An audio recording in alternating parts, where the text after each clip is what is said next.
I, Bhumika Vasyani, welcome you all to learn English with Saraswati Group of Education.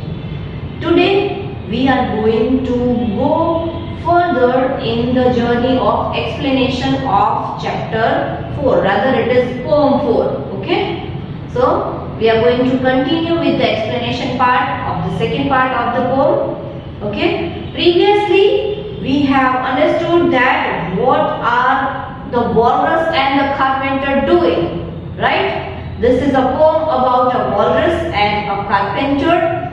They are walking along the beach, and what do they see? They describe the whole scene of night when they are walking along the beach. Okay, they are describing about the moon. How does the moon look? How does the moon feel? The moon feels that the sun has not any business but spoiling fun of mine. That means of moon to be in the sky. So as soon as the night ends, the sun runs and comes to spoil the fun of the moon. Okay, so that is the feeling of moon. Down here on the beach, the carpenter and the walrus are walking along. They are taking a pleasant walk on the beach. And they invite the oysters. Okay, oysters are shells, as I had previously told.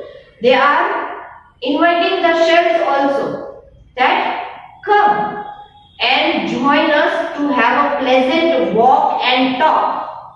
Pleasant walk and pleasant talk. The oldest oyster understands that it is a trap. The carpenter and the walrus wants to eat all the oysters. So the oldest oyster says no. He says, I don't want to come. But there are 4 young oysters who are ready to join the treat, who are ready to join the pleasant walk and talk. Right? So they are running and going to the walrus and the carpenter. All these things we have understood in the previous session. Now let us continue with the further thing and let us go through the poem to know what happens further. Are the oysters really going to the walrus and the carpenter or not? Okay, so please take out your English textbook and from your English textbook open page number 34 and 35. Okay, on page number 34 we have already explained page number 34. Now we are going to go on page number 35, and as you can see on page number 35, please look at the picture which is shown there of the carpenter and the walrus. Okay, the carpenter is sitting on a rock, the walrus is standing near the rock, right? And everything is ready. Ready for what? Eating oysters. Okay? The walrus and the carpenter has thought that as soon as the oysters come, we will catch them and we will eat them. Just look at the scene. Look at the things which are kept. There is a bottle kept of cold drink. There is a nice napkin spread over the rock. And there are 2 bottles which are kept, that is salt and pepper, right? S for salt and P for pepper. So salt and pepper bottles are kept to sprinkle on the oysters and eat. A loaf of the bread is also kept there, right? So they can eat oysters with the loaf of the bread. Okay? Now let us go through line by line and find out what actually they are up to. 4 other oysters followed them, and yet another 4, and thick and fast they came at last. Now look at the number of oysters. First 4 oysters, 4 young oysters came. Okay, they were running to the carpenter and the walrus. Then other 4 joined. So how many happened? 8. Then other 4. So 12. 4, 4, 4. 12 oysters are moving towards the carpenter and the walrus. At last, they are waiting for the oysters, and at last it is happening whatever they wish for. Okay, all hopping through the frothy waves and scrambling to the shore. Now the waves are frothing. Okay, so they all are moving towards the carpenter and the walrus. They are hopping through the waves. Okay, hopping means jumping quickly through the waves to reach to the carpenter and the walrus. The walrus and the carpenter walked on a mile or so. Okay, the walrus and the carpenter, they were already walking on the beach and they were saying that there is so much of sand on the beach. Right? If we want to clear the beach, then we would need 7 maids, means 7 people, 7 maids with 7 mops, who will keep on cleaning for half a year. That means 6 months.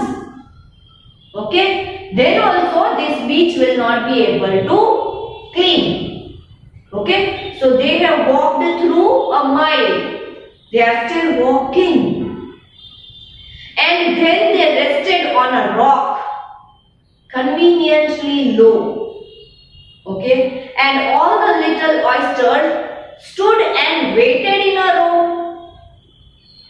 Now, as the carpenter and the walrus had invited all the oysters to join them for a walk, pleasant walk, all the oysters are walking with the carpenter and the walrus, and then they behaved as if they were tired. Okay? And they reached to a rock and then they settled down on the rock. They rested on the rock, as you can see in the picture in the textbook.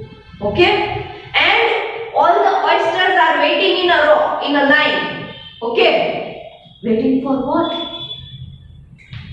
The time has come, the walrus said, to talk of many things. Of shoes and ships and sealing wax, of cabbages and kings, and why the sea is boiling hot, and whether pigs have wings.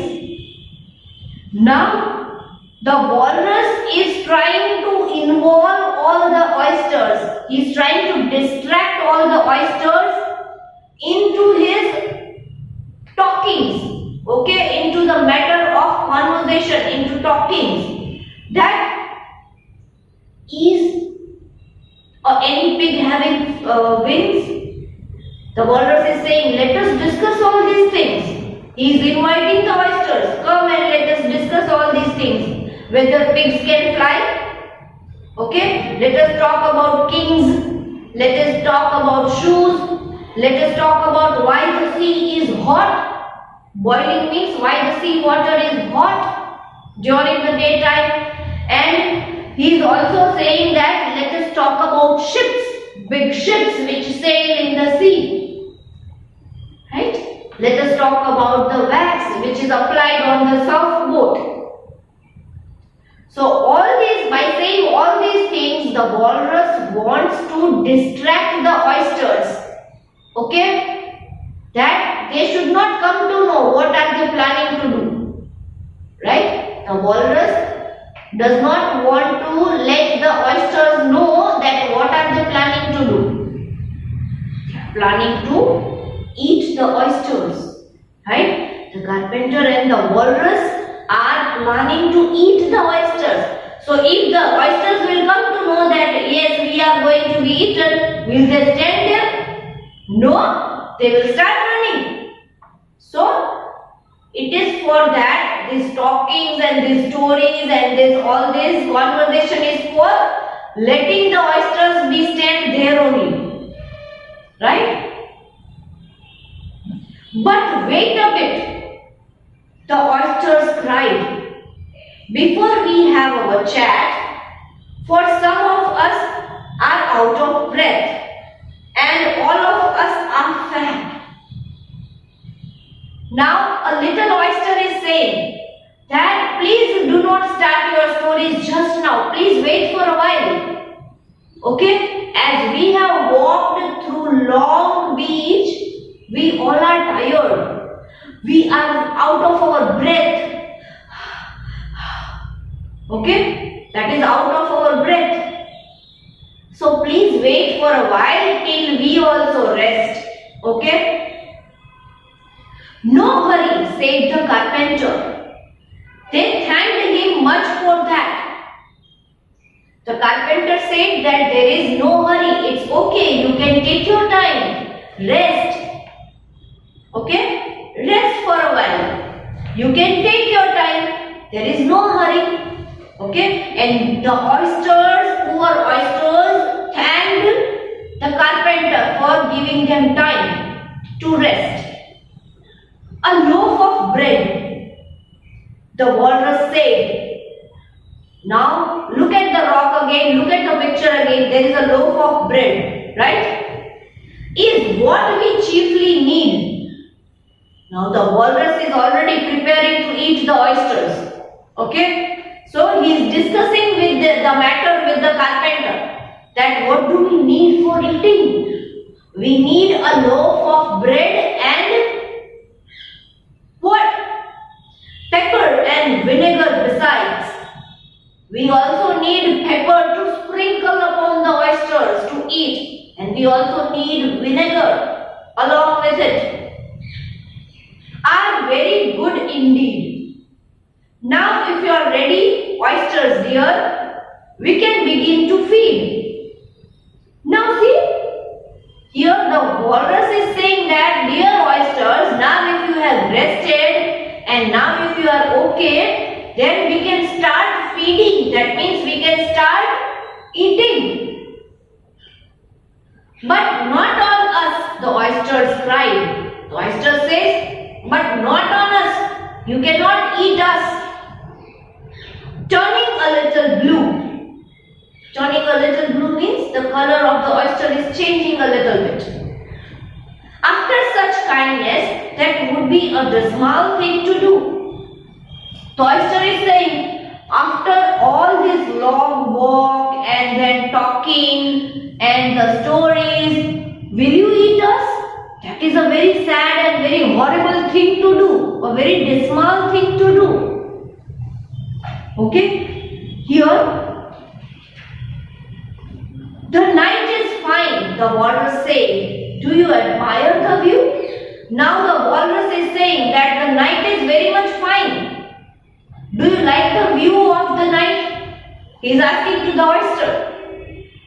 It was so kind of you to come, and you are very nice.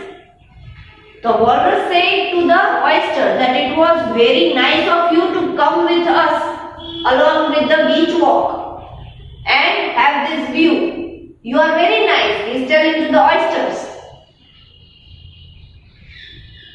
The carpenter said nothing, but cut us another slice.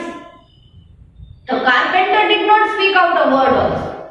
He is silently sitting. Okay? He just took the oyster and cut the oyster. I wish you were not quite so deaf. I have asked you twice.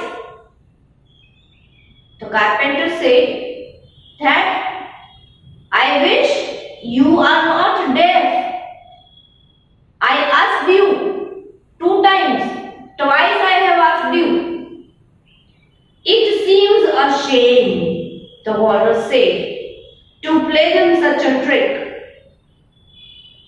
The walrus is saying that it is a shame on us that we are playing this trick to eat the oysters. Okay? After we brought them out so far, now the walrus is saying that we have brought the oysters, saying that come and join us for a pleasant walk and talk. And after doing so, after telling so, we are going to eat them. It is a shame on us. We should not do that. This is the walrus just pretending to be nice. And made them trot so quick. The carpenter said nothing, but the butters spread too thick. The carpenter is not at all speaking a word. Okay? Instead of that, he is applying a thick layer on the bread loaf to keep the oysters on the bread loaf and eat. I weep for you, the walrus said. I deeply sympathize. Now the walrus is just pretending to be nice, right? It is saying to the oysters that I am really sad for you all. The oysters are looking at the walrus. What is the walrus talking? He told that you come and join us and we will give you treat. And now these two people are going to eat us. All the young oysters do not know the trick, but the old oyster knew that they are going to eat us. So they are inviting us for a walk. So the old oyster did not come. Okay? But this young oyster did not listen to the old oyster and they just started walking with the walrus and the carpenter. Okay? With sobs and tears, he sorted out those of the largest size. Now just look at the walrus. The walrus is sobbing. You know what is sobbing? Sobbing. He is sobbing and he is sorting out which one is the biggest oyster, which is the medium oyster, which is the small oyster. He is sorting out the oysters in size wise. But with tears and with sobbing. Can anybody do like that? Okay. Holding his pocket handkerchief before his streaming eyes. Now the walrus is holding his pocket handkerchief before his streaming eyes. He is having tears in his eyes, but he is also holding the handkerchief to put the oysters into it. "Oh oysters," said the carpenter, "you have had a pleasant run." Carpenter is saying now that, "Oh, all the oysters who have come so far with us, you had a pleasant run, right? You had a pleasant journey with us on the beach. Shall we be trotting home again?" Now the carpenter is asking that you have come with us, shall we go to the home again? But answer came there none. And this was scarcely odd because they had eaten every one. Oh my God! Now the carpenter kept on asking that, "Oh oysters, let us go back home. Let us go back home." But who will answer? Because nobody was left. The carpenter and the walrus had eaten everybody. Okay, they had eaten everybody. Then who are left to answer? There was nobody, no oyster to answer that, "Yes, come on, let us go back to the home." So the walrus and the carpenter had done all these things. They brought the oyster with them, they invited the oysters for a pleasant walk and talk, for a pleasant treat to the beach, just for bringing them out of the sea and eating them. Okay, so it was a trap. The carpenter and the walrus wanted to eat the oysters, so they invited the oysters that, "You people come out of the sea, we will have a pleasant walk and we will have a pleasant talk on the beach." Okay, so never ever fall for such trap. The moral of the poem is that we should not believe whatever is presented in front of us. Okay, readily do not believe whatever is presented in front of you. You should, if the oysters, young oysters, would have listened to the old oyster, then they would not have been eaten. Right? So we also should do the same thing. Whenever something pleasant is presented in front of us, we should not readily accept that. We should think. We should listen to our elders, whatever they are saying. If they are saying, "Yes, this is good for you," then only go for it. Otherwise, if they say no, then do not select that pleasant thing. Even if it pleases you, do not do that thing. Because our elders are saying no. Otherwise, we will always keep on falling in troubles. Right? Now this was the second part of the explanation which we have continued till now, and please read the whole poem. Okay, read the whole poem from first sentence to last sentence one more time. If you have any doubt anywhere, then you can ask me during the live lecture. I will sort out your doubt. Okay. And along with this video lecture, you are going to get a worksheet. Okay. In the worksheet, you will find true or false. But you will be able to solve the true or false correctly only if you read the poem 2 times.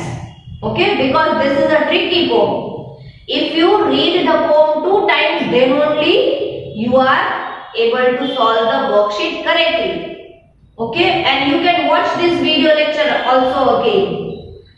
Explanation part 1 and explanation part 2. Both the video lectures you can watch again so that you come to know what is explained in the poem and what is the exact answer which is asked in the worksheet. Okay. So please do that.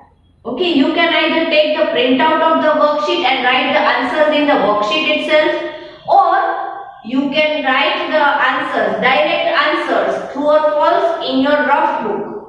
Okay, write direct answers. Do not copy the sentences. Write direct answers in your rough book. If you are not taking the printout, then only. Please do not do both the things. Some people do that. They take the printout also and they write it in the rough book also. Do not do both the things. Do only one thing. Okay. So if you are facing any problem, any doubt, you can ask me directly. Right? During our class time. Okay, see you in the next lecture. Bye bye children.